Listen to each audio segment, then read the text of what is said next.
घर के मुख्य द्वार पर भूल कर भी ऐसा जल मत छिड़कना वरना पूरा परिवार बर्बाद हो जाएगा। नमस्कार दोस्तों, स्वागत है आप सभी का आपका अपना YouTube चैनल में।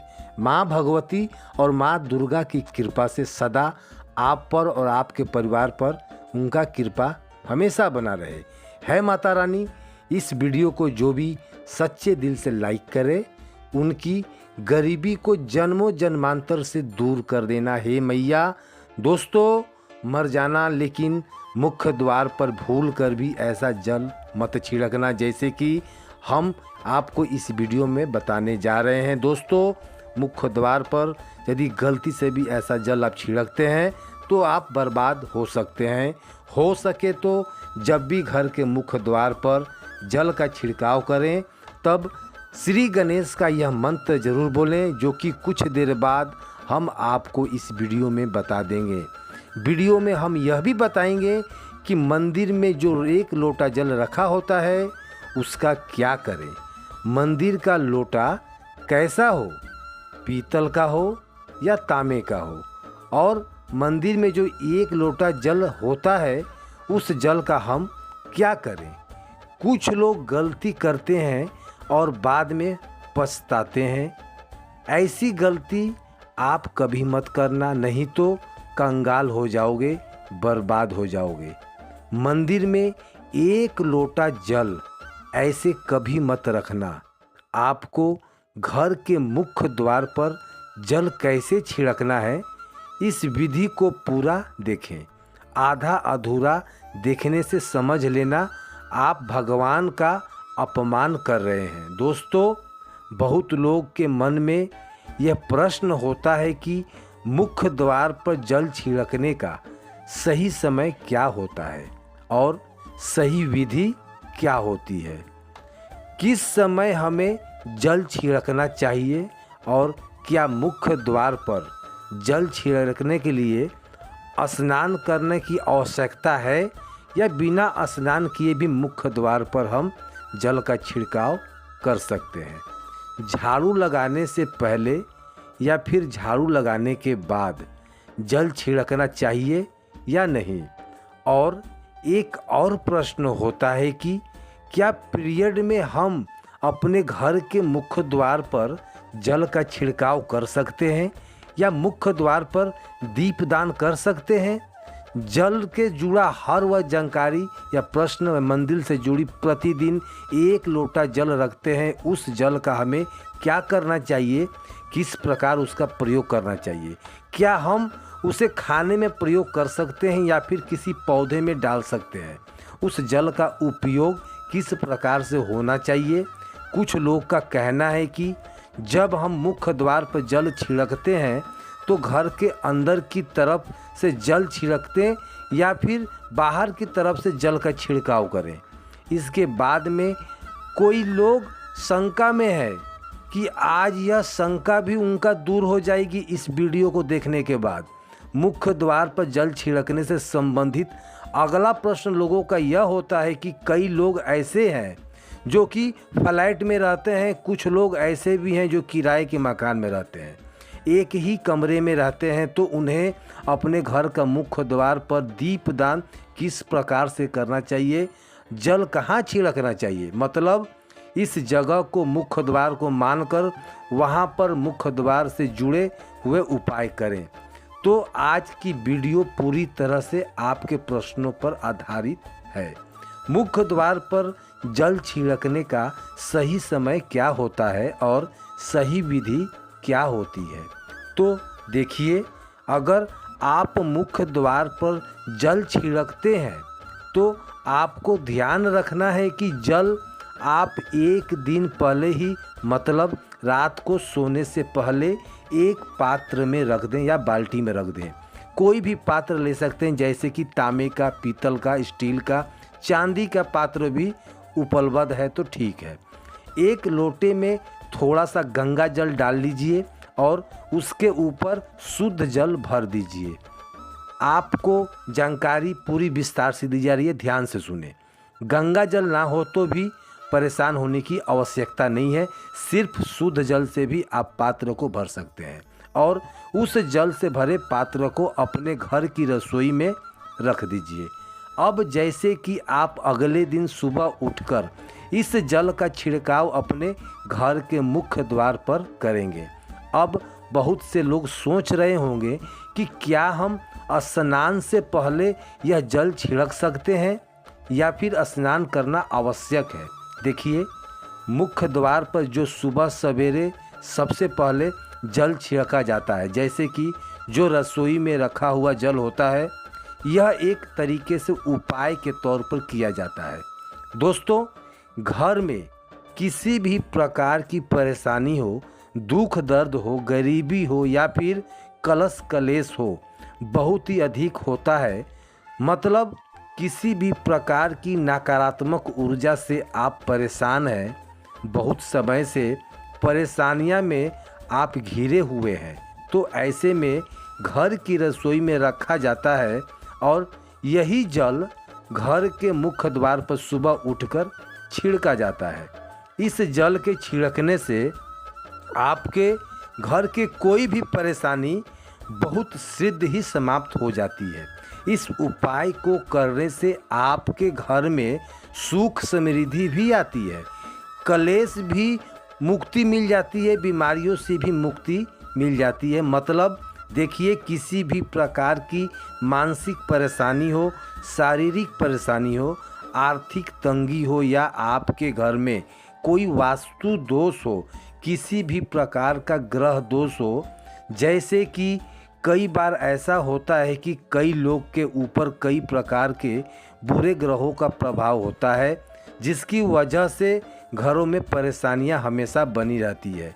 तो ग्रहों दोषों को प्रभाव से भी आपको मुक्ति मिल सकती है। वास्तु दोष और पितृ दोष से भी आपको मुक्ति मिल सकती है, यदि आप सही तरीके से जल का छिड़काव करेंगे तो ग्रह दोषों के प्रभाव से भी आपको मुक्ति मिलेगी। वास्तु दोष और पितृ दोष भी समाप्त हो जाएगा। इस उपाय को नियमित करें और धीरे धीरे आपके घर में सकारात्मक ऊर्जा का प्रवाह देखने को आपको मिलेगा। दोस्तों, यह एक सरल उपाय है लेकिन अत्यंत प्रभावी भी है। यदि आपको लाभ दिखाई दे तो कृपया इस विधि को दूसरे से भी साझा करें ताकि वे भी लाभार्थी हो सकें। इस उपाय को करने से वास्तु दोष, पितृ दोष और ग्रह दोष जैसे समस्याएं भी दूर तत्काल होती है। इसके साथ ही जैसे कि बहुत से लोगों के मन में प्रश्न होते हैं कि उनके ऊपर किसी ने कुछ कर करा दिया है, जादू या टोना, तो ऐसे में आपको अभी कुछ समय से परेशानियां लगातार आ रही है और कोई समाधान आपको नहीं मिल रहा है। यदि आपके परिवार का तंत्र मंत्र का प्रभाव हो या किसी की बुरी नज़र हो तो इस एक लोटा जल के उपाय से बहुत जल्दी आपके घर में ये नकारात्मक प्रभाव समाप्त हो जाता है। तो यह घर की सभी परेशानियों से मुक्ति पाने का रामबाण और सबसे सरल उपाय है जो हमारे शास्त्रों में वर्णित है। आप अपने घर के रसोई में एक लोटा जल रात में भरकर रखें और प्रातःकाल जल्दी उठकर उसी जल से अपने घर के मुख्य द्वार पर छिड़काव करें। जल छिड़कने का सही समय क्या है, आइए जान लेते हैं। देखिए, आपको बता दूं कि इस जल का छिड़काव सूर्योदय से पहले कर लेना चाहिए। आप इसके बाद अपने मुख्य द्वार पर किसी दूसरे जल से साफ कर सकते हैं, लेकिन जो रसोई में रात को रखा हुआ जल होता है उसे सूर्योदय से पहले ही छिड़कना शुभ होता है और जल्दी कार्य होता है। यह जल छिड़कने का समय अपने पितरों को ध्यान करें, माँ लक्ष्मी का ध्यान करें और उनसे प्रार्थना करें कि आपके घर में प्रवेश करें और उनको आशीर्वाद भी दें। स्नान से पहले जल का छिड़काव आप कैसे कर सकते हैं, आइए जानते हैं। अब कुछ लोगों के मन में यह सवाल भी आ रहा होगा कि क्या स्नान करने के बाद जल छिड़काव करना चाहिए या फिर बिना स्नान किए भी कर सकते हैं। तो देखिए, यह तो उपाय है, इसे स्नान करने से पहले भी करना होता है। सुबह जल्दी उठने के बाद आप सीधे रसोई में जाएं, जल लें और मुख्य द्वार पर छिड़क दें। इस जल का छिड़काव करने के बाद आप अपने दैनिक कार्य जैसे झाड़ू लगाना, स्नान करना इत्यादि कर सकते हैं। एक और सामान्य सवाल होता है कि झाड़ू लगाने के बाद जल का छिड़काव करना चाहिए या पहले। इस उपाय में सुबह सबसे पहला कार्य जल का छिड़काव होता है। जल का छिड़काव करने के बाद भी आप झाड़ू लगाएं। झाड़ू लगाने के पहले ही सुबह जल्दी उठकर यह कार्य जरूर करें। सुबह उठने के बाद सबसे पहले अपने हाथों का दर्शन करें और 5 देवताओं का ध्यान करें। माँ दुर्गा, भगवान शिव, श्री हरि विष्णु, गणपति और सूर्य देवता। इस ध्यान से सकारात्मक ऊर्जा का संचार होता है और दिनचर्या की सही शुरुआत होती है। फिर अपने दोनों हाथों को जोड़कर देवी देवताओं को प्रणाम करें और फिर धरती को स्पर्श करें, उन्हें भी प्रणाम करें। इसके बाद रसोई के जल लेकर मुख्य द्वार पर जाएं, मुख्य द्वार पर खोलें और जल का छिड़काव करें। फ्लैट में रहने वाले लोगों के लिए यह उपाय कैसे करना है, आइए जानते हैं। कई लोग के यह मन में सोच होता है कि जो लोग फ्लैट में रहते हैं, किराए के मकान में रहते हैं या एक ही कमरे में रहते हैं, वे अपने घर के मुख्य द्वार पर जल का छिड़काव कैसे करें। देखिए, ऐसे में आप अपने कमरे या फ्लैट के दरवाजे को मुख्य द्वार मान लीजिए, वहीं पर दीपदान करें और जल का छिड़काव करें। पीरियड में जल का छिड़काव आप कर सकते हैं कि नहीं, ये भी जान लेते हैं। अब यह एक महत्वपूर्ण प्रश्न है कि पीरियड के दौरान महिलाएं मुख्य द्वार पर जल का छिड़काव कर सकती है या नहीं। देखिए, जल का छिड़काव एक सामान्य प्रक्रिया है जिसे आप किसी भी स्थिति में कर सकते हैं, लेकिन दीपदान जो है पूजा का हिस्सा होता है, वह पीरियड या मासिक धर्म के दौरान ना करें, बल्कि इसे शुद्धता के बाद ही किया जाना चाहिए। मंदिर में रखे हुए जल का उपयोग आप कैसे करें, आइए यह भी जान लेते हैं। मंदिर में जल रखना बहुत ही आवश्यक होता है, क्योंकि यह जल सकारात्मक ऊर्जा का भंडार बनता है। पूजा पाठ मंत्रों के जाप से उस जल में सकारात्मक ऊर्जा भर जाती है।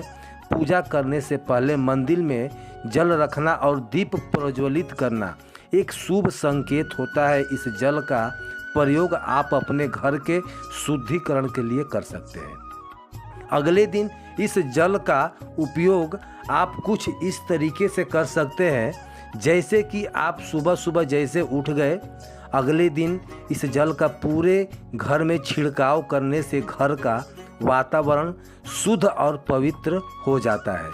मंदिर में रखा जल कहाँ प्रयोग करें, आइए इसके विषय में भी जान लेते हैं। मंदिर का जल इतना पवित्र होता है कि इसके छिड़काव से नकारात्मक शक्तियों का प्रभाव घर से जो है बहुत ही जल्दी चली जाती है। इस जल को आप रोगियों को पीने के लिए भी दे सकते हैं, जिससे कि स्वास्थ्य में लाभ होता है। इसके अलावा घर के रोज सुबह इस जल का छिड़काव करें ताकि घर की शुद्धि हो और हर तरह का परेशानियां समाप्त हो। आप इसे व्यापार स्थल पर भी छिड़काव कर सकते हैं, जिससे व्यापार में बरकत होती है। मंदिर के जल का विशेष महत्व क्या होता है, आइए इस पर भी बात करते हैं। मंदिर का जल विशेष रूप से महत्वपूर्ण होता है, क्योंकि यह जल देवी देवताओं का आशीर्वाद लेकर आता है। ऐसा माना जाता है कि जल का छिड़काव करने से घर में सकारात्मक ऊर्जा का संचार होता है। आप इस जल का प्रयोग खाने में भी कर सकते हैं, लेकिन केवल तब जब आपके घर में सात्विक भोजन बनता हो। अगर ऐसा संभव न हो तो इस जल का पौधे में भी डाल सकते हैं।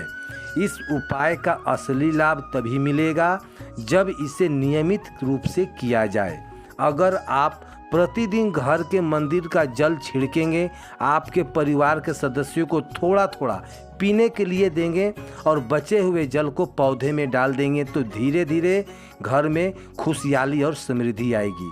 कई बार ऐसा होता है कि मंदिर में रखा जल खुला छोड़ देते हैं, इसमें धूल या कीड़े मकोड़े भी पड़ जाते हैं। ऐसे में आप इसे पूजा के समय खुले रह सकते हैं और उसके बाद ढक सकते हैं। अगले दिन इसका प्रयोग करने से पहले यह सुनिश्चित करें कि यह शुद्ध है। गणेश मंत्र का उच्चारण, मुख्य द्वार पर जल का छिड़काव करते समय श्री गणेश का मंत्र बोलना चाहिए। ओम गणपते गणपते नमः का उच्चारण जरूर करें। ऐसा करने से घर से नकारात्मक ऊर्जा दूर होती है और सौभाग्य का वास होता है। तो दोस्तों, इस वीडियो में हमने जाना कि मुख्य द्वार पर जल का छिड़काव करना कितना महत्वपूर्ण होता है और मंदिर में रखा जल कितनी सकारात्मक ऊर्जा लेकर आती है। अगर आप इस उपाय को नियमित रूप से करेंगे तो निश्चित ही आप अपने जीवन में सुख समृद्धि को प्राप्ति कर लेंगे। हर प्रकार की परेशानियों से मुक्ति भी मिल जाएगी। अगर इस वीडियो को आपको कुछ नया जानने को मिला है तो कृपया करके इसे अपने दोस्तों में ज़रूर शेयर करें, अपने परिवार अपने परिजनों में शेयर करें और इसे एक लाइक करें। हमारे चैनल को सब्सक्राइब करें ताकि हम आपके लिए और भी ज़्यादा महत्वपूर्ण जानकारियाँ लेकर आ सकें। तब तक के लिए अपना ख्याल रखिए और हमें इजाज़त दीजिए। कमेंट में जय माँ लक्ष्मी आपका हमारे घर में स्वागत है लिखना ना भूलें। कल फिर मिलेंगे दोस्तों, तब तक के लिए नमस्कार।